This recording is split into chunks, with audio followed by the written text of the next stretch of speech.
আসসালামু আলাইকুম প্রিয় দর্শক, সবাইকে স্বাগত জানাচ্ছি তুরস্ক থেকে। আমি জাহিদুল ইসলাম। সুদূর চাঁপাই নবাবগঞ্জ থেকে দেখছেন আব্দুল্লাহ কাফি। আপনাকে সহ আমাদের দর্শক সবাইকে শুভেচ্ছা জানাচ্ছি তুর্কিপিডিয়া নিউজ চ্যানেল থেকে।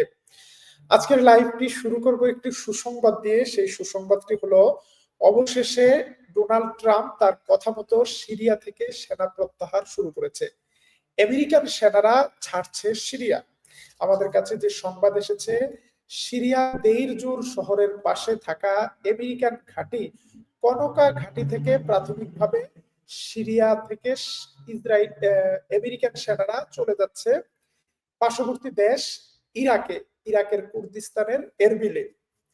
কেন আমেরিকা সেনা ছাড়ছে, সেনা ত্যাগ করছে, এটাতে সিরিয়ার কোনো লাভ আছে কিনা, এই বিষয় নিয়ে সংক্ষিপ্ত লাইভে তথ্য জানাবো। সেই সাথে জানাবো গাজার সবশেষ পরিস্থিতি। তার আগে আপনাদের কাছে একটি প্রশ্ন।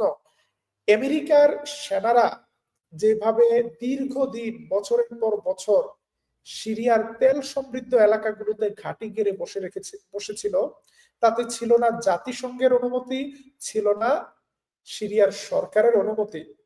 আমেরিকার বাহিনীকে আমরা কি পিস কিপিং ফোর্স বলবো নাকি অকুপেশন ফোর্স বলবো? এরা কি শান্তিরক্ষী বাহিনী নাকি এরা দখলদার বাহিনী ছিল? যদিও আমেরিকার বাহিনী সিরিয়াতে প্রবেশ করার আগে সিরিয়াতে গৃহযুদ্ধ ছড়িয়ে পড়েছিল, সেই গৃহযুদ্ধের অন্যতম ইন্ধনদাতা ছিল আমেরিকা। অন্যদিকে আরেকটি রহস্যজনক গ্রুপ সিরিয়ার বিদ্রোহীদের, সরকার বিরোধীদের, আসাদ বিরোধীদের এলাকাগুলো দখল করছিল। তাদের বিরুদ্ধে অপারেশনের নামে আমেরিকার নেতৃত্বে ইউরোপের 20টি দেশের একটি বাহিনী, যেই বাহিনীকে তুরস্ক বলছিল যে এরা হলো ক্রুসেডার বাহিনী।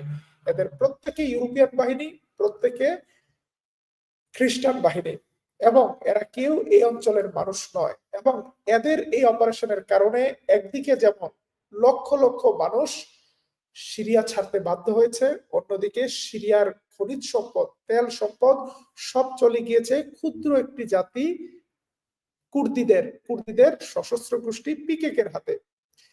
এই পরিস্থিতিতে অনেক দেন দরবারের পর আমেরিকা রাজি হয়েছে সিরিয়া থেকে সেনা প্রত্যাহার করার। সেই সেনারা সিরিয়া থেকে ইতিমধ্যে রওনা দিয়ে দিয়েছে। আপনাদেরকে মানচিত্রে যে জায়গাটি দেখাচ্ছি, এটি দেইর জোর শহর, সিরিয়ার সবচেয়ে বড় তেলের খনিজ সম্পদ সমৃদ্ধ একটি আরব শহর। এর পাশেই কনকা নামে একটি সামরিক ঘাঁটি। এখান থেকে গত 10 দিন আগে 70টি সামরিক যান পার্শ্ববর্তী দেশ ইরাকে চলে গিয়েছে, এবং গত 13 এপ্রিল আরো 200টি সামরিক যান প্রত্যাহার করেছে আমেরিকা। এই অঞ্চলে আমেরিকার 2টি বড় ঘাঁটি, একটি তানাফ, একটি কনকো ত্যাগ করছে আমেরিকান সেনারা।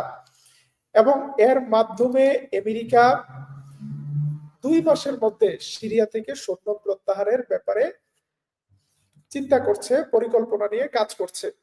এই পরিস্থিতিতে একদিকে যেমন সিরিয়ার জনগণ খুশি, সেই সময় বেজার নাখোশ ইসরায়েল এবং পিকেকেরা। ইসরায়েল বলছে আমেরিকা এই সিদ্ধান্ত একপাক্ষিকভাবে নিয়েছে, সিদ্ধান্ত নিতে পারে না। আমেরিকান সৈন্যরা চলে গেলে তুরস্কের প্রভাব বেড়ে যাবে, এবং আমরা আমেরিকার এই সেনা প্রত্যাহারকে ধীর করার জন্য, গতি কমানোর জন্য চেষ্টা করে যাব। আমেরিকা কেন সেনা প্রত্যাহার করছে তার একটি বড় কারণ হলো, সিরিয়াতে আমেরিকা তার 40,000 সৈন্য মোতায়েন করে এখান থেকে তার বড় কোনো অর্জন নেই। ব্যবসায়ী ট্রাম্প এটিকে বোঝা মনে করছে।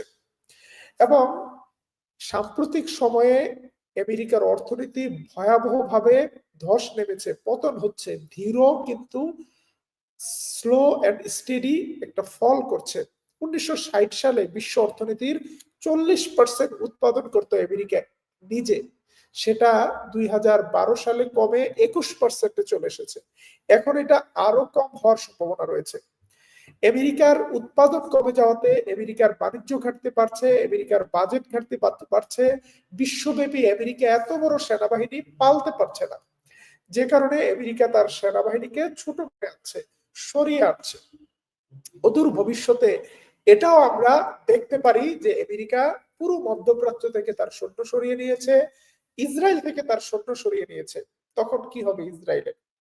সেই বিষয় নিয়ে টেনশনে পড়ে গিয়েছে ইসরায়েল। প্রিয় দর্শক, আজকে আমরা আপনাদেরকে দুইটি সংবাদ দিব। একটি, তুরস্কের প্রেসিডেন্ট রেজেপ তাইপ এরদোয়ান বলেছেন ইসরায়েলের উদ্দেশ্যে, ইসরায়েলকে বলেছে যে তুমি সিরিয়ার ভেতরে যা করছো তার মাধ্যমে সিরিয়ার সার্বভৌমত্ব লঙ্ঘিত হচ্ছে, সিরিয়ার স্ট্যাবিলিটি লঙ্ঘিত হচ্ছে। এবং এরদোয়ান বলেন, আমি স্পষ্ট করে বলতে চাই, সিরিয়ার স্থায়ী শান্তি এবং স্থিতিশীলতা অর্জনের পথে যারাই বাধা হয়ে দাঁড়াবে তারা কেবল সিরিয়ার সরকারকে নয়, তাদের বিরুদ্ধে আমাদেরকেও পাবে। অর্থাৎ সিরিয়ার বিরুদ্ধে কেউ নামলে তুরস্ক সেখানে দাঁড়াবে। তিনি আরো বলেন, তুরস্ক এমন কোনো দেশ নয় যার সীমান্ত নিয়ে খেলা করা যাবে। তুরস্কের বন্ধুত্ব হোক অথবা শত্রুতা, এটা হালকা ভাবে নেয়ার কোনো সুযোগ নেই। অর্থাৎ আমেরিকান সৈন্যরা চলে গেলে ইসরায়েল যেন তুরস্কের সীমান্তে এসে সেনা মোতায়েন বা কোনো উস্কানির চিন্তা না করে, সেই জন্য হুঁশিয়ারি দিয়েছেন এরদোয়ান। প্রিয় দর্শক, সিরিয়াতে শান্তির প্রতিষ্ঠার সম্ভাবনা দেখা গেলেও কিছু মানুষ আছে যারা হতাশাবাদী। প্রত্যেকটি বিষয়ে তারা প্রথমে নেগেটিভটা খুঁজে, হতাশাটা খোঁজে। এখন কিছু মানুষ চিন্তা করছে আমেরিকান সৈন্য সরিয়ে নিয়েছে, তার মানে মনে হয় সিরিয়ার বিরুদ্ধে ব্যাপক যুদ্ধ হবে।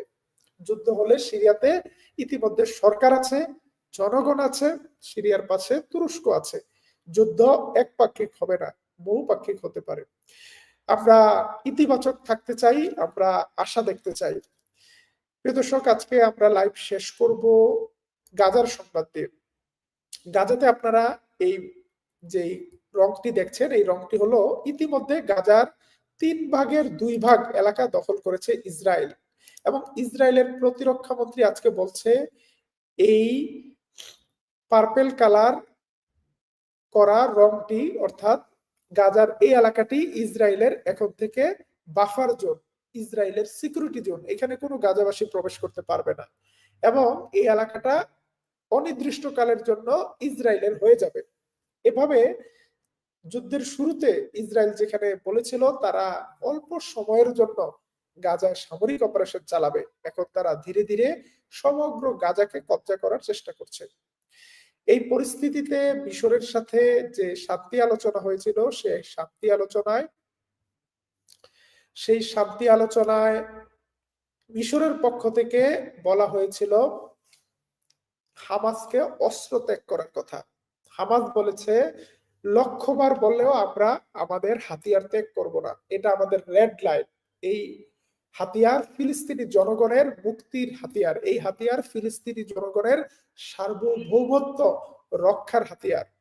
আমরা বরং মিশরের প্রস্তাবের বাকি অংশ পর্যালোচনা করছি। সেই প্রস্তাব অনুযায়ী আমাদের হাতে থাকা অর্ধেক বন্দীদেরকে মুক্তি দিব এবং বিনিময়ে ৪০ দিনের জন্য একটি যুদ্ধবিরতি ঘোষণা করবে, গাজায় খাবারের এবং ওষুধপত্র এইড সরবরাহ করবে।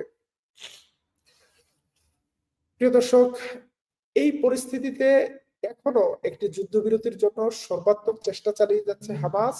তবে তারা তাদের হাতিয়ার ত্যাগ করে নয়, গাজার মানুষদেরকে প্রাণে বাঁচানোর জন্য তারা দ্রুত একটি যুদ্ধবিরতি প্রস্তাবের জবাব প্রস্তুত করার চেষ্টা করছে। গাজায় প্রচন্ড রকম সংকট খাবারের, প্রচন্ড সংকট ঔষধের।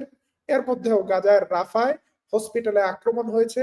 আজকে গাজায় 23 জন ফিলিস্তিনি নিহত হয়েছে। পরিস্থিতি পর্যালোচনা করছে ফিলিস্তিনিরা, তাদের করণীয় নির্ধারণ চেষ্টা করছে। আমরা সবাই গাজাবাসীর জন্য দোয়া করি, আল্লাহ যেন তাদের মুক্তির কোনো রাস্তা বের করে দেয়। আজকের মতো এই সংক্ষিপ্ত লাইভটি শেষ করছি।